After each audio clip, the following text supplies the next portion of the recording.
Dorf lag still im Zuilet, als die ersten Nebelschweden über die alten Koften Pflasterstraße in Kroschen.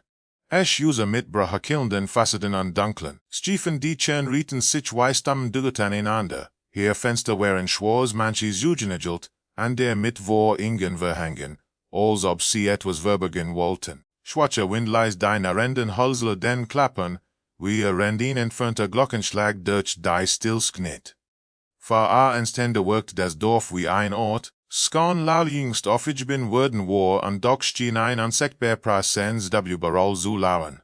Mitten in dieser gespenstischen Szenerie war es ein Gruppfremder, die das Dorf betrat. Während nicht auf der Suche nach Abenteuer, sondern auf der Flucht vor einem Sturm, der sich drohend über den umliegenden Bergen zusammenbrot.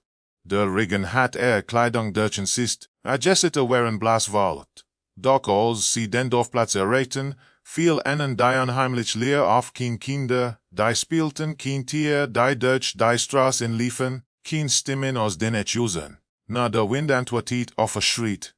Der Platz selbst wirkt wie ein Denkmal des Werfers. Ein steinerner Brunnen, überwuchert von Moos und Fletten, in der Mitte. Das Wasser darin war trabant dunkel, als tat es seit Jahren nicht mehr behaart. Auf einer Bank daneben lag ein Papastoff, einer Nopfagen Felti, und der staat die Fremden als wohl es sei wohnen. Einer der Anker Mondlinch hob sie vorsichtig auf, nur sie rasch wieder fallen zu lassen, als ihn kalter Schauer über seinen Arkiken lief. Wenn der Himmel sich weiter verdunkelt, bemerkten sie ein schwarzes Licht, das aus einem der Echuser skimmert. Es war das in sich sichern von Leben in dieser stillen Inge. Gern gingen sie darauf zu, jeder Schritt halt an natürlich laut zwischen den Mauern. Das Holz der Tür war feucht, rissig und mit seltsamen Symbolen eingeritzt, die man von anduten konnte. Als sie anklopfen wollten, veröffnet sich die Tür von selbst narrend, langsam, als das Haus auf sie gewartet. Im Inneren roch es nach altem Holz und Kirsenwachs. Flackernde Flammen warfen Senderstätten an die Gemeinde, die mit verblassten Bildern von Menschen geschmückt waren, deren Augen merkwürdig leblos wirkten. Ein alter Mann saß an einem Tisch, Jessit halb von der Dunkelheit verdeckt. Sprach kein Wort, doch sein Blick schien sie Inseln zu mustern, also abab, ob sie willkommen waren oder ob sie sich bereits in Gefahr befanden. Fremden setzen sich, so erschöpft, weiterzusehen, aber so angespannt, so entspannen. Jedes Jahr des Tropfen von Wasser in einer fernen Eck, das nackende Balken wirst die Beklemmung. Schließlich hob der Alt langsam die Hand und dutit auf ihn Butch, das auf Gestlegen vor am lag. Sein Finger waren notchig, lang und schmutzig. Niemand wagt das Butch anzufassen, doch die Neugier wuchs mit jedem Herschlag. Ein Windstolei dahinter einen Saschlegen, und die Kerzen flackerten wild. Einen Moment schien es, als sich die Gesichter auf den Bildern an der Wand bewegt. Ein fremder Schauer erhab gesehen, wie ein Auge zwinkert, ein anderer meinte, dieses Flüstern gerät zu haben. Doch niemand wagt, dies laut zu sagen. Na der Alte schält die Gehirn, als dat Gedanken erraten. Asch von Schritten auf dem Dachboden leis sie zusammensacken. Langsam wanderten Blick nach oben, doch die Deck bleib still, kein Staub rieselte herab. Weiter dies beklemmende still, schwerer wog als jedes Jarasch. Der Alte hob sich plötzlich an ein Wort und verschwand durch ein Tür, die tiefer ins Haus fuhr hat. Zerkake blieben die Fremden, allein mit dem flackernden Licht und dem Gefühl, dass sie nicht die einzigen waren, die sich im Raum befanden. Einer der Reisenden fast schleilich den Mut. Das Buch super Hand, legte seine Hand darauf, schien die Temperatur im Raum abzusinken.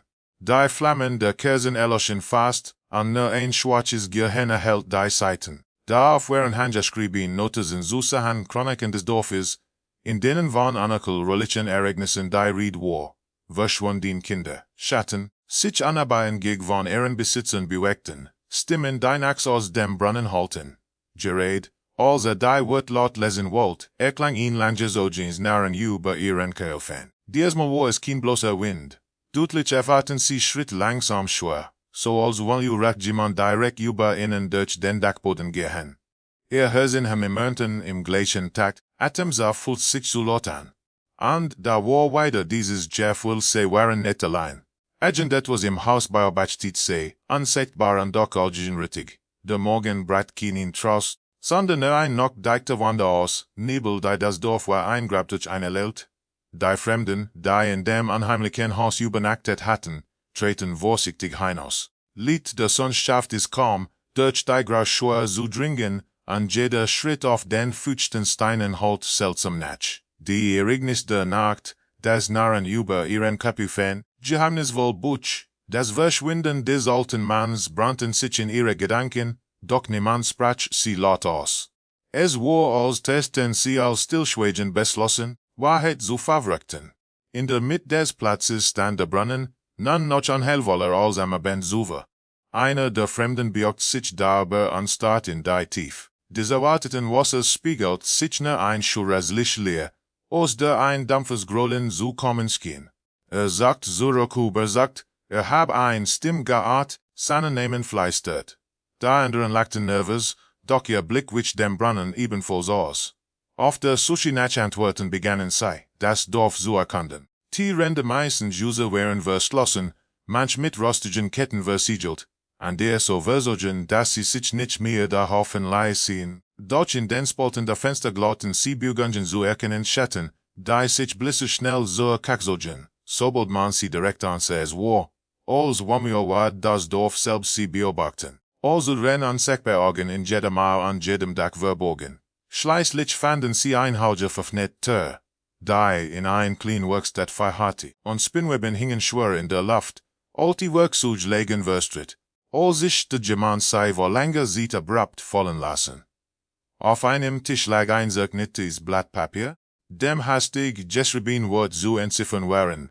Sie kommen in der Nacht nennen nicht entkommen. Die letzten Zeilen waren von einem Tintenklecks überdeckt. Als der Schreiber in Panik des Schreiben abgesessen, noch, während sie die Nachricht studierten, bemerkten sie ein eigenartiges Geräusch in gleichmäßig eiges Klopfen, des von den Wurden zu kommen schien. Es war langsam wie ein Herzschlag, der aus den Fundamenten des Hauses drang. Einer der Fremden legte sein Ohr an die Wand und schwor, leises Murmeln zu hören, Chespaises viele Stimmen gleichzeitig. Doch als die anderen lausten, wurde still. Die Unsicherheit begann, an ihren Nerven zu zehren. Solche Fahrt sei weiter zu einem verfallenen Kirchlein am Rande des Dorfes. Das Zernter hing schief in den Angeln. An der Glockenturm rag wie ein Jabroscheiner Finger in den Himmel. Im Inneren roches Nachmode an kalter Erd. Bienenk waren von Staub bedeckt, doch auf dem Altar stand ein Inselnkers, frisch angesandet, obwohl niemand von ihnen gesehen hat, sie dorthin gelangt war. Unter der Kers lag ein Bibel, deren Seiten jedoch herausgerissen waren bis auf der Einsatz rot unterstrichen war. Finsternis wird sich die Seelen holen. Die Fremden verließen die Kirche in hastiger Still, jeder mit dem Gefühl, dass sie einen Ort betreten hatten, der längst nicht mehr Gott gehört. In bemerkten sie, dass sich der Nebel dichter am See legt. Je uschedrangen nun von überall her ein leises Kinderlachen, das abrupt verstammt, in Kratzen, das an den Mauern entlang lief, allurad etwas Unsichtbares mit langen Fingern gillend abbuffern. Jeder Instinkt schrie ihnen zu, das Dorf zu verlassen, doch die Straßen wirkten endlos, als ansehen kein End mehr. Schritte hörten sie schließlich Suche zu dem Haus des alten Mannes, in der Hoffnung, ihn weiter zu finden.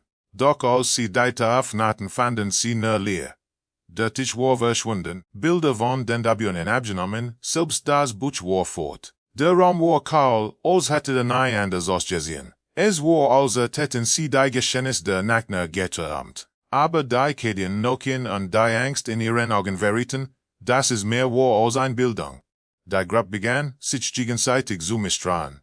Einer behauptet, hab den Alten in der Nacht auf dem Friedhof gesehen, ein anderer schwor, die Papa vom Waraben sei nun in einem anderen Haus aufgetaucht. Ihre Stimmen wurden lauter, ihre Schritte hastiger, die Inge des Dorfes scannerten in den Atem ab. Über allem hing die unausgesprochen Frage hatten sie sich in ein Vollbegeben, aus der es keinen Trinnen gab. Als die Dunkelheit notieren fiel erfraten sie zum ersten Mal das Alluten einer Glock langgezogen tief unheilvoll. Doch der Turm der Kirche stand still, kein Seil bewegt sich. Das Geräusch kam von irgendwo anders von einem Ort, den sie nicht sehen konnten, aber denen das Blut in den Adern gefrieren ließ. Jeder Schlag halt wie eine Warnung. sei Geheimnis akvorden wolorad. An Gino in diesem Moment wurde nen klar, die war Untersetzung hat erst begonnen. Der dritte Tag im Dorf begann ohne Sonnenaufgang. Himmel bleib in ihn tiefes Grau getot. Das kaum Unterschied zwischen Morgen und Nacht zulis. Der Nebel hing wie ein Zweithaut über den Straßen, deckt und Shoah, dass die Fremden kaum ihr eigenen Umriss sehen konnten. Schon bald merkten sie, dass etwas Unfassbares in der Luft lag, Spannung, als wollte das Dorf selbst auf die Chesten Schritte warten. Sie sprachen kaum noch miteinander, jeder war so sehr mit dem eigenen Misstrauen beschäftigt. Das erste Misstrauen richtet sich gegeneinander. Einer der Mann bemerkt, dass der Rucksack seiner Bäckerin durchgeholt war, obwohl sie schwor, in nahe und beabsichtigt, Jealousien zu haben.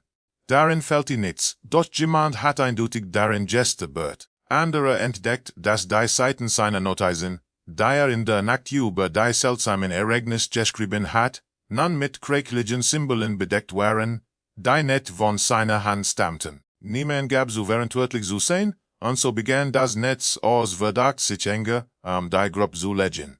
Als sie gemeinsam durch die Hauptstraße gingen, ten sie plötzlich das Jahr asch von Schritten nicht ihr eigenen, sondern an der deinen folgten. Immer wenn sie anhielten, verstummten die Schritt. Als sie sich umdrehten, wurden Nebel leer. Doch die Fremden schwören, schemenhaft gestalten zwischen den Etchusen zu sehen, die sofort verschwunden, sobald man genauer hinsah. Ein flüchtiges Schatten hier, rasches Wispern dort. Das Dorf war bevölkert, aber nicht von Menschen, die sie sehen dürften. Die Spannungen erreichten ihren Punkt, als sie in einer alten Schule vorbeikamen. Das Gebiet war halb eingesturast, die Fenster zerbrochen, aber auf den Tafeln im Inneren waren noch Kreisignungen zu erkennen. Kinderhände hatten Bulate geschrieben, doch dies waren nicht kindlich, sondern grausam deutlich. Gott nicht weiter. Einer der Fremden, ein rational denkender Mann, such es mit einem Lachen abzutun, doch sein Gesicht erblit, als bemerkt, dass neben der Tafel ein neuer Schrift auftaute, hören sie zu sehen. Ein inselns Wort, der von da en such jeder nach rangen, an die Verchetigungen richteten sich erneut nach innen. War es möglich, dass einer von mehr wusste, als jugab, haveli jemand von Anfangen gewusst, was in diesem Dorf lauert. Ein Blick ginget, an jeder fand im Gesicht diese anderen Ansichten von Wahrheit. Die Frau mit den anruhigen Augen, der Mann, des Butch soest hat der Genich, der behauptet hat, den alten Gesehen zu haben, keiner war mehr unschuldig. Inmitten dieser gegenseitigen Schuldzuweisungen fiel einen auf, sei von einem bestimmten Haus angezogen worden. Es war größer als die anderen, mit einem einstürzenden Dach, das dennoch ein fast majestätisches Silhouette sich nicht. Fenster waren zerbrochen, doch hinter einem Deven brannte ein fahles Licht. Als sie die Tür stiegen, fanden sie einen Raum voller Spiegel. Dort sind alte fleckige Spiegel standen an den Wohnenden, und in jedem spiegelten sich die Fremden aber nicht so, wie sie wirklich waren. Die Spiegel wirkten geltert, versagt, manchmal sogar wirst umgemalt. In manchen Spiegeln stand ein weiter Gestalt neben ihnen, die im Raum selbst nicht zu sehen war. Dieses Erlebnis zerbrach endgültig die fragile Einheit der Gruppe. Einige wollten sofort fliehen, solange sie nur aus dem Dorf herauskommen. Andere bestanden darauf, das Adelsel zu lassen, überbesiegt, dass ihnen entkommen unmöglich sei, solange sie nicht die Wahrheit kannten. Aus leisen Zweifeln wurden auf ihn vorüber an Bord war Wort ein Funk, der die ohnehin brodelnde Angst noch mehr anfacht. Das Dorf musste nichts weiter tun, es ersetzt die Fremden von innen heraus. Noch in derselben Nacht errieten sie ein Pokan an den Fenstern des Hauses, in dem sie Unterschlupf gesucht hatten. Zuerst war es nur ein dumpfes Schlägen, dann wurde es lauter, schneller, wie Ost, die gegen das Glas himmerten. Doch als sie hinausschauten, sehen sie nichts außer Dunkelheit. Einmal glaubt einer, ein blitzes Gesicht im Nebel erkennen zu haben, doch es verschwand sofort. Das Pochen errat abrupt auf, und die still, die folgt, war noch schlimmer. In dieser beklemmenden Ruhe spürten sie all denselben gedenkend, das Dorf spielt mit ihnen. Es war, als already ein unsägbar Macht sie gegeneinander aufhetzen, Geheimnisse offenbaren, nicht worden waren, und Städten enhen, die tief in ihren Herzen slummerten. Wer hat denn Macht, die Wahrheit auszusprechen? Niemand. Stattdessen watcht der Verdacht, As einer von an leinst een tel dieses Orts gordon war, an die anderen tiefer in den Abgrund lokt. Als die Glocke nut schlug, diesmal mitten in der Nacht, war es kein ferner Klang mehr, sondern direkt vor ihrer Tür. Die Vibration leid die Fenster zitten, der Boden bett unter ihren Pfoten. Keiner wagt, nicht sussen, war oder was die Glock aljutit. Doch sie wussten es instinktiv mit jedem Schlag au kaki die Stunde anher, in der sie aufeinander raden, was in diesem Dorf verborgen lag. Und wirklich war es schon so spät, es aufzuhalten. Nach dem Dorf war Scharze als Jid, die sie gelet hatten.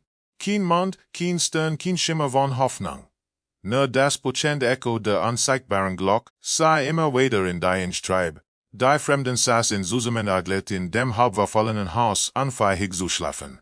Jeder Atem sag war schwer, als mussten sie Luft mit unsichtbaren Enden teilen, die sie ihnen streitig machten. Niemand sprach es aus, doch all wussten die Wahrheit, die sie so lange gefürchtet hatten, war im Begriff, zu sagen.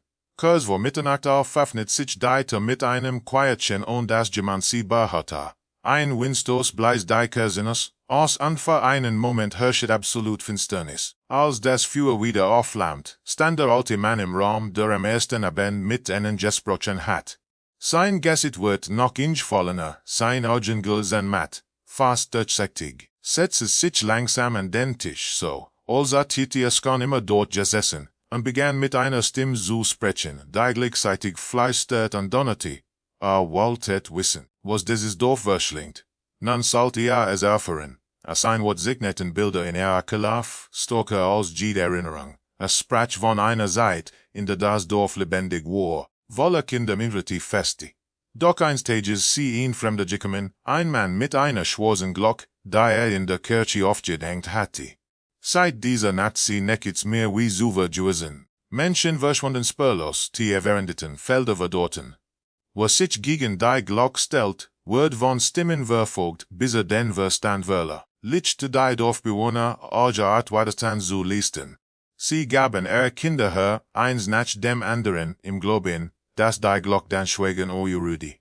Doch sie schwieg nei. Fremden atemlos zu, wohin die Stimme des Alten immer heirater wird. Akelrat, dass die Glock kein Wurf, sondern ein Tor sein zu so etwas, das nicht von dieser Welt stammt. Naht wenn Klang ertönte, veröffnet sich dieses Tor ein Stecke weiter. Und mit jedem Fanen nahm es Zielen, zog sie in ein Leer, die man nicht beschreiben kann. Die Dorfbewohner, übrig blieben waren noch Schatten selbst. Manche letten, manche starben, und manche wandelten zwischen beidem. Die Gruppe war erschüttert. Einer der Fremden begann zu schreien, alles nur eine Recensie, eine alte Legende, die Angst schau rennen soll. Doch kaum hatte das gesagt, erklangte der Glockenschlag erneut, diesmal so nah, dass das Glas der Fenster zersprang. Trammer wet kein Wind, sondern ein schwarz, zähe Dunkelheit, die wie Rauch ins Zimmer kroch. Der alte Schellschwatsch. Die Glock verlangt Opfer. Meldt nun said higher. Panichte sind die Fremden hinaus auf die Straße.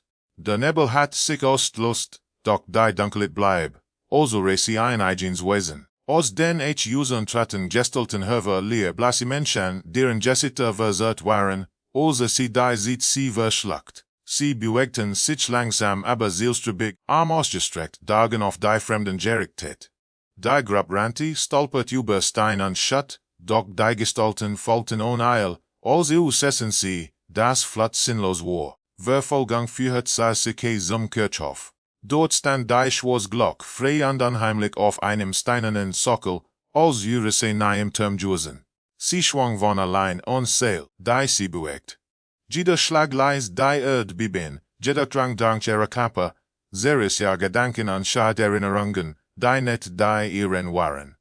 Bilder von Kindern, schreiend verschwunden, von Müttern, die ihre Gesichter zerkratzten, von Müttern, die im Wahnsinn lachten. Einer der Fremden, der mutigst, schrei, dass sie die Glock zerstörten mussten. Mit einem Stein rannte darauf zu und schlug gegen das schwarze Metall. Doch statt zu brechen, verstärkte sich der Klang nur, halt wie tausendfaches Echo durch das Dorf. Klapor wird so geschludert, und als die anderen zu hielten, fanden sie ein leblos und doch blickten sie offenen Augenster in die Dunkelheit, als kann nennten sie etwas sehen, den anderen verborgen bleib. De grap warn an Jebrachan jeder am Rand des Wahnsinns. Die Frau mit den unruhigen Augen fiel auf die Knie und begann zu beten. Wort klangen nicht wie Gebiet, sondern wie Fremdsilben, die glitten. Een anderer staat hypnotisiert auf die Glock an verheg den Blick abzuwenden, wenn Tonnen über sein Jesset liefen. Das Dorf hat sie in seinen Bann gezogen und sie spürten, dass nur einer Weg so blieb das Opfer, von dem der all gesprochen hatte. Alte selbst erschien weiter, diesmal am Rande des Kirchhofs, wie ein Statue, die lebendig geworden war. Die Glock verlangt immer, sagt doch manchmal genuhut einer, die anderen zu retten. Sein Finger weist langsam auf ihn in der Fremden, und in diesem Moment war allen klar gemacht, woru soll kai bleiben müssen. Es gab keinen der Wahl. Dorf fordert seinen Preis, und der Klang der Glock wird immer schneller, immer unerträglicher. Und so stand die Gruppe, zerrissen zwischen Schuld, Angst und der Belebenswillen, wenn die Städten der Dorfbewohner einherkommen. Die Wahrheit war enthüllt, das Dorf war kein Ort, sondern ein Ritual, ein Kreis, der sich immer wieder schloss. Und in dieser Nacht wollte sich entscheiden, wovon einen Teil dieses Kreises werden würde. Doch noch bever jemand sprach, noch bever ein Opfer ju halt war. Ertele den in Schlag der Glock lauter schell als endegültiger. Die still nach dem letzten Schlag der Glock war unerträglich. Es war nicht die Ruhe, die Trost brat, sondern ein Leer, wie ein Jewish auf den Teller belebenden lastet. Der Ball hat sich aufgelöst, die Schatten der Dorfbewohner waren verschwunden, und doch war nichts wirklich heller. Dorf lag in einem unheimlichen Zweilit, in dem selbst der Atem der Fremden wie ein Fremdstimm klang. Sie standen reglos auf dem Kirchhof, den Blick auf die Schwarzglock gerichtet, nun still und reglos zu stand, als würde nichts geschehen. Der Körper des Gefallen lag noch immer am Boden. Sein Augen starrten glasig gen Himmel, Jesset war in einer Mischung aus Schrecken und Frieden erstarrt. Niemand wagt ihn zu berühren. Jeder von ihnen wusste war nicht infakt tot. Die Glock hatte ihn genommen, Silverschlungen. So geblieben war ein Heil, die ihnen in grausamer Erinnerung hielt, was sie belegt hatten. Gerlich machten sich die anderen auf den Weg zurück durch die Straßen. Das Dorf war so still und doch schien es sie zu beobachten. Jedes Fenster wirkt wie ein Auge, wie ein gestlossener Mann, der Geheimnis verschluckt. Sie gingen dit beieinander, sprachen kein Wort. Jeder Schritt holte so laut, jeder Schatten wirkt langer, als sehen dürft. Pfeffus Hut sichern, als sehen sei nicht früher geworden, sondern tiefer in die Geschichte des Dorfes verstrickt. Als sie den Dorfplatz erregten, die alte Stoffpapp noch immer dort, doch nun war vielendes noch feiger setzt worden. Ein schwarzer, glanzender Stein starrt sehen, und auf ihrem Jesset lag ein kaum mögliches Lautschell. Einer der Fremden trat solchuk als die Papp nach ihm gegriffen. Keiner sprach es aus, aber alle spürten das Dorf war gas nichts. Es erinnerte sich an als was hier geschehen war, und es hinterließ Spuren, die sich nicht tilgen ließen. Der Weg hinaus aus dem Dorf war seltsam verändert. Die Straßen, die sich so endlos wiederholt hatten nun wie selbstbewusst endlich hinaus ins Tal. Doch anstatt Erliterung verspiraten die belebenden nur ein unheimliches Gefühl der Schuld. Sie hatten überlegt, aber auf wessen Kosten. Glock hat ihren Preis gefordert, und sie hatten zugesehen. Vielleicht war es Opfer gewesen, das den Weg freigemacht hat. Vielleicht war es nur ein Neid auf Zeit. Als sie die Grenze des Dorfes hinter sich ließen, schien die Landschaft sich zu wandeln. Der Nebel verschwand, die Sonne brach durch die Wolken, und die Welt schien wieder in Ordnung. Doch das Dorf bleibt sichtbar hinter ihnen, in der Fern, reglos und still. Es wirket friedlich, fast idyllisch, als es nach sein großem Zeit gesät. Gino das machte den Anblick noch unerträglicher. Denn sie wussten, dass hinter dieser friedlichen Facette es lag, das niemals sterben würde. Der Gruppe sprach tagelang kaum ein Wort, war mit seinen Gedanken gefangen, jeder trug ihn an sich beschäftigt. Manche versicherten, dass let so verdringen, und schrieben hektisch auf, was sie gesehen hatten, aus Angst, Erinnerung sei sonst in den Wahnsinn treiben würde. Doch je weiter sie sich vom Dorf entfernten, desto klarer wird ihnen das Dorf ließ sie nicht los. Erlaten das Aljunder Glocken Erentoimen, seien Schatten im Augenwinkel, spürloten ein LT, die nicht von außen kam.